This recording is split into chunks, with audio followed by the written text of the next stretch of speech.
This is the Garmin Epix Gen 2.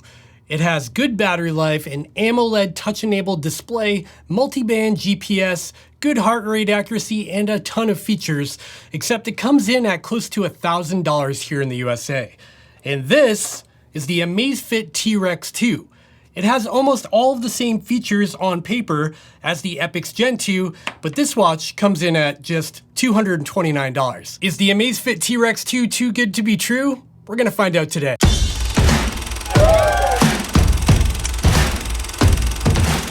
Hey everybody, welcome back to my channel. I'm Dave from Chase the Summit, and in this video, we're gonna be taking a close, in-depth look at the brand new Amazfit T-Rex 2.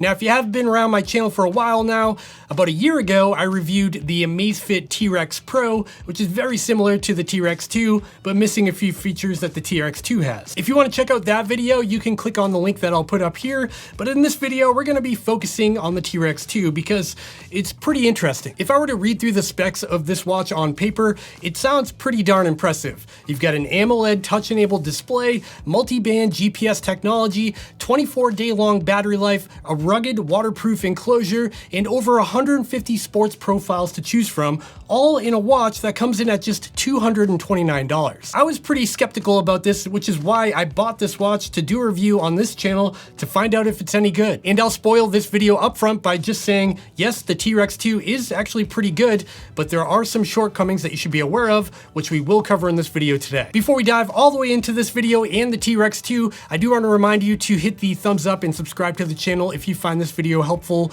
or entertaining or anything, and check out the links in the description down below if you're interested in picking up a T-Rex 2 or any other watch I show off in this video. Okay, back to it. So in this video today, I'll be running through the new and exciting specs of the T-Rex 2, but I'll also be sharing my opinion and thoughts along the way, and we'll go through a bunch of test data like running activities, sleep tracking, step tracking to see how they stack up. First up, let's talk size and weight. The T-Rex 2 comes in at 47 millimeters in diameter, and it's about 14 millimeters thick, and what's odd about that is it's almost the exact same dimensions as the Garmin Fenix 7 or the Epix Gen 2 I have here. However, what's not the same compared to a Garmin is the weight. The T-Rex 2 comes in at just 66 grams, which is actually pretty light for a watch of this size and capabilities. It's not extremely light, like you still notice this thing on your wrist because it is kind of big and bulky, but 66 grams is manageable. When it comes to the design on the T-Rex 2, it's got this very obvious kind of tactical utility look to it, which you either will love or hate. I'm kind of in between on that one. You can see the bezel around the perimeter here comes in with this kind of gray color, and it's got some accents like these little tick marks, along with some etching to let you know what the buttons do. Now, the design as a whole is pretty cool looking. It's got these exposed screws around the perimeter, but the one thing I don't love about it is this like real blatant branding that says T-Rex here. I could do without that. It's a little bit kind of gimmicky, kind of flashy.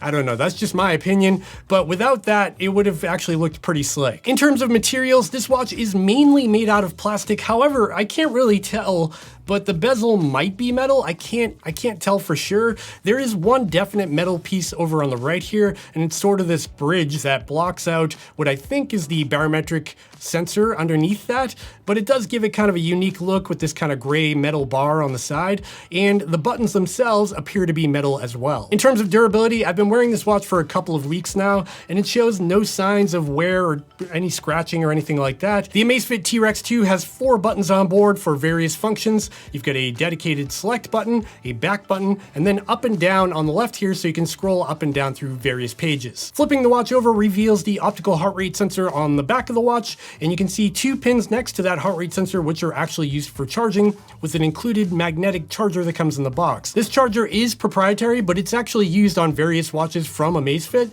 so it's not that hard to find even on Amazon if you lose it. The included band on the Amazfit T-Rex 2 is silicone. It's pretty comfortable and stretchy. It's got a lot of ventilation in it for breathability. However, one weird decision about this is it's actually held on, I don't know if you can see this, with these proprietary screws with like 3 pins in them, And I don't know if I have a tool that could take these out. It looks like a special screwdriver would be required to remove these. So I don't know if you can actually remove or swap out these bands. So keep that in mind if you like to customize your watch. Moving back to the front of the watch here is kind of the star of the show, which is the display. This is a 1.39-inch AMOLED touch-enabled display with 454 by 454 resolution, which has a really high pixel density, and it is really nice to look at. This display gets extremely bright, the colors pop, it's vibrant, there's very deep blacks, and even when you're out on a sunny day, it's actually pretty easy to read this display thanks to that super high brightness. So out of the box, the Amazfit T-Rex 2 comes set up as a gesture-based backlight. That means when you flip your watch up, it illuminates the backlight of the display, and when you lower your wrist, it turns off to preserve battery life. However, you can set this up to be always on, which I have enabled here, so you can always see the time of day, and then when you raise your wrist, it illuminates the rest of the watch, which is pretty cool. Now, the always on display does have a negative impact on battery life, but the battery life of this watch is pretty good, and we'll talk about that in a little bit. The Amazfit T-Rex 2 also has an ambient light sensor on board, so you can actually set it up to have automatic backlight brightness. Now, on top of that display is what appears to be a mineral glass. Amazfit doesn't specify what kind of glass this is. It's not Gorilla Glass or anything like that, but it does seem comparable, and it does feel pretty scratch resistant and anti-reflective. Okay, now let's talk about sensors on the Amazfit T-Rex 2. The T-Rex 2 has a bunch of sensors built in, including an acceleration sensor, a gyroscope, a geomagnetic compass, a barometric altimeter, and an ambient light sensor. And like I said before, there is an optical heart rate sensor on the back, which does house an SpO2 sensor to pick up your blood oxygen saturation, as well as your heart rate. Now let's talk about the user interface on the T-Rex 2. Like I said before, this does have a touchscreen, so you can swipe around with your finger, but you can also use the buttons if you don't want to use the touchscreen. For instance, if you have gloves or sweaty hands or anything like that. And what's interesting about this user interface is it bears a striking resemblance to Google's Wear OS. For instance, if I pull down the top menu here to show the quick menu, it's very similar to Wear OS, and even the app draw over on the right here looks a lot like Wear OS as I scroll through it. Now, this is not Wear OS, it's called Zepp OS, but like I said, it is pretty similar. So swiping down from the top brings up your quick menu, which gives you like your flashlight or do not disturb and various other settings.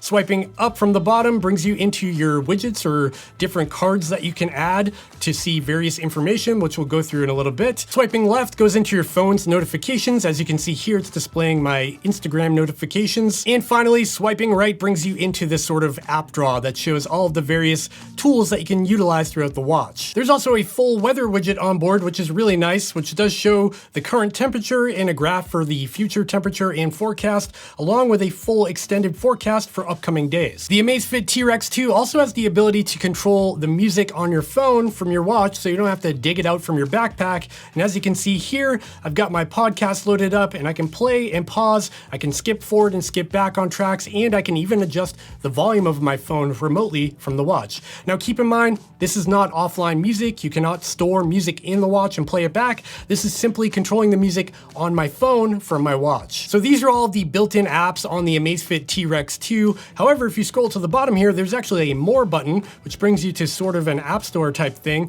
where you've got sun and moon, which is your sun and moon phases. You can go back and you've got menstrual cycle tracking, a breathing exercise stopwatch, countdown timer, and a find my phone button, which is really helpful. I wish every watch had this, but if I click on that,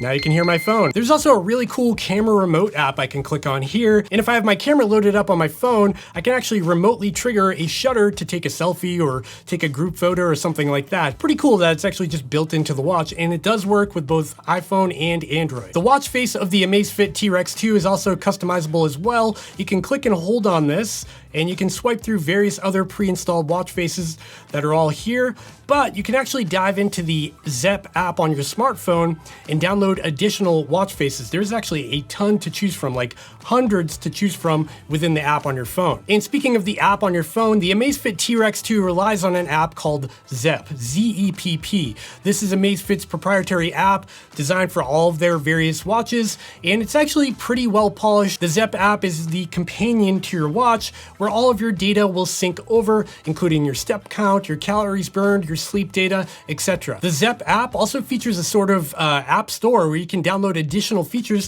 for your Amazfit T-Rex 2, including a GoPro app, which allows you to start and stop recordings remotely from your watch, which is actually really cool. In terms of wellness data, the Amazfit T-Rex 2 will track all of the standard stuff. You've got step counting, calories burned, your heart rate 24 hours a day, stress, and blood oxygen saturation if you decide to turn that on, because it does take a little bit of a hit in the battery life department. Just like every smartwatch on the market these days, the Amazfit T-Rex 2 will also track your sleep, and it breaks that down into sleep phases. So you've got your light sleep and deep sleep and REM sleep, and what's actually really cool about the sleep tracking on the Amazfit T-Rex 2 is that within the Zepp app, there's actually a really insightful graph that helps display your sleep compared to other people's sleep in your age group to see how you stack up to other people your age. So for me, it actually told me that I fall asleep earlier than 53% of my peers in my age group. I don't know what to do with that data, but it is kind of cool, so I thought it was worth mentioning. Another big deal about the Amazfit T-Rex 2 and sleep tracking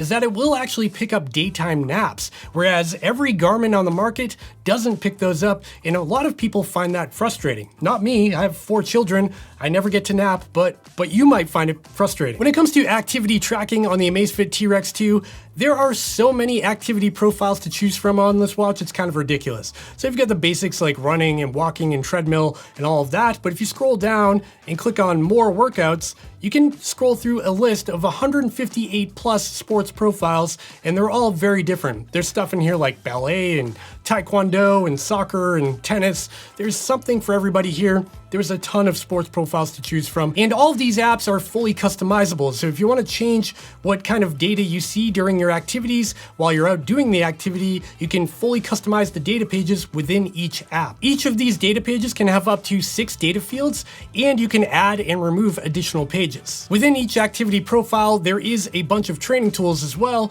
Right now I'm in the outdoor run profile, and if I click on assistant, I can set up a workout goal. I can set up alerts within my workout for, my pace or intensity or something like that. I've got my auto lap button, and there's actually a virtual pacer down here that'll help keep you on track while you're running. There is also interval training on board, which is a really handy tool as well. And of course, the Amazfit T-Rex 2 does support triathlon and multi-sport, which is kind of a big deal in this price category at $229. Okay, now that we've talked about all of the activity tracking features of the T-Rex 2, let's talk about some of the limitations I ran into with this watch, because they were kind of frustrating. First up is external sensor support.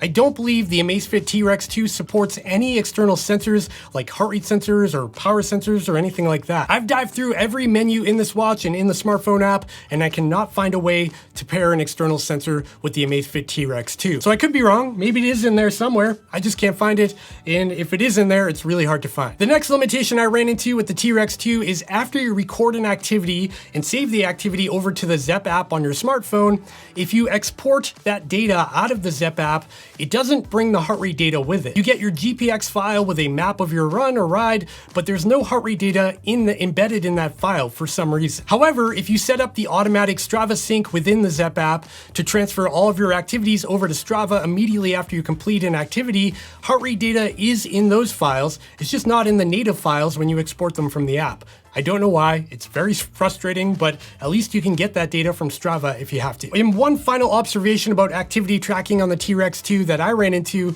is that occasionally the watch would glitch when trying to start an activity. When I went to hit the start button, I'd hit start, nothing would happen, the screen would freeze up a little bit, and then it would kind of do some weird glitchy stuff, and eventually it would start. And in one situation, the watch actually restarted itself at the beginning of my activity. I don't know why. There are a couple of additional training tools on the T-Rex 2 worth mentioning. First up, you do have VO2 max estimation, which will give you an idea of your current fitness level after a run or a ride. For me though, I found this to be wildly inaccurate. Mine was reading way lower than all of my other devices, so I've never been lab tested, so I don't know what's accurate and what's not. The T-Rex 2 also does have a 7-day training load with Epoch score, which is actually a really cool tool for letting you know if you're overreaching or under training, or if you're right on track to be peaking for your marathon. All of that information's super helpful, and having training load on a $229 watch is pretty rare. Now let's talk about GPS accuracy on the T-Rex 2, because this one is pretty interesting.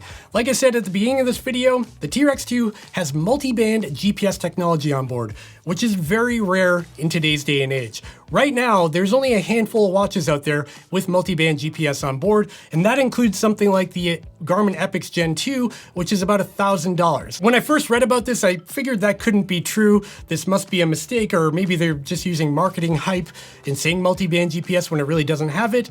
But it does, in fact, have dual band, 5 satellite positioning, multi-band GPS technology in the T-Rex 2. So this watch can utilize GPS, GLONASS, Galileo, QZSS, and Beidou simultaneously to give you a really accurate fix of your current GPS position. Within the smartphone app and the settings of the watch, you can set this up in various modes. So there's a high precision mode for the best accuracy. There's a balanced mode, that's what it's set to out of the box, and that's supposed to give you decent battery life with good accuracy. Then there's a power saving mode, which kind of kills your accuracy for longer battery life. And I'm just gonna generalize this in saying that the T-Rex 2 provided really solid GPS performance and accuracy when I took it out on several runs in various conditions, from trails with a lot of tree cover to road running and everything in between. I will say that the tracks I was getting from my Epix Gen 2 do seem a little bit tighter, just a little bit better on corners and things like that, but the Amazfit T-Rex 2 did a really good job, and it's really cool to see a watch in this price category get as good results in GPS performance as I was seeing on multiple different runs. Now that we've talked about GPS performance, let's talk about battery life, because they kind of go hand in hand. What's interesting about the T-Rex 2 is it has really impressive battery life specs on paper. We're looking at up to 24 days out of the box in the default settings in standby mode, which is kind of unheard of for a watch with an OLED display. Not only that, if you turn on the always on display and use it heavily, you'll get up to 10 days of use. And if you turn on the battery saver mode, you can get up to 54 days in standby mode, which is really impressive. When it comes to GPS modes and battery life, you're looking at up to 26 hours in GPS mode with the dual band highest accuracy GPS turned on. And if you switch into balanced mode, which is the default setting, you can get up to 50 hours with the T-Rex 2. And finally, in power saving mode, you'll get up to 58 hours in GPS mode, which is pretty good. So all in all, in terms of battery life, the T-Rex 2 is a really solid option, and in my testing so far, these specs hold up. And in that balanced GPS mode, it means you could run a 100-mile ultramarathon and not have to worry about your battery on a watch with an OLED display, which is pretty crazy. All right, now let's talk about navigation features on the Amazfit T-Rex 2 when you're out on that activity, because this one was very confusing for me. If you go to the Amazfit website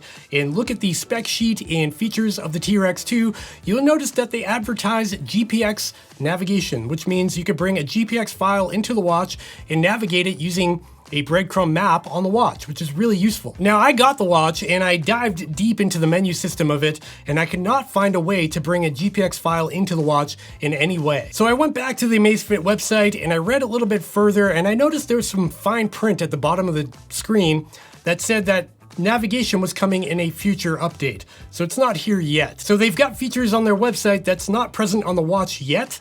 So hopefully I get that firmware update soon, because as of the filming of this video, this watch does not have any navigation features built into it other than a back to start feature, which is helpful when you're actually in an activity. And finally, let's talk about the optical heart rate sensor on the back of the Amazfit T-Rex 2.